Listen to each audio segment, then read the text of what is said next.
Isang fuel depot ang napinsala at nagdulot ng sunog sa bayan ng Dovzhansk dahil sa pag-atake ng mga Ukrainian nitong Lunes, May 20, ayon sa pinuno ng rehiyon Luhansk na inangkin ng Russia.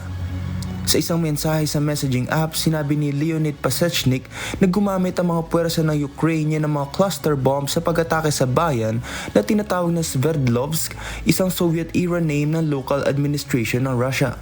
Makikita sa mga post at ulat ng mga Ukrainian blogger ang pag-atake kung saan makikita sa mga post ang larawan ng isang malaking ulap ng usok na tumataas sa kalangitan sa tila isang kagubatan. Iniulat din ng mga blogger ang isang naunang welga sa rehiyon na may mga larawan ng mga durog na bato sa labas ng isang mataas na gusali. Kasama ring naiulat ng mga blogger ang isang naunang pag-atake sa rehiyon.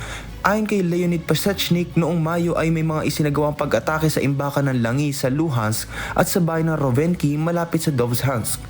Wala pang opisyal na pahayag ang Ukraine tungkol sa pag-atake sa fuel depot. Charles Corpus, humahataw sa balita ngayon.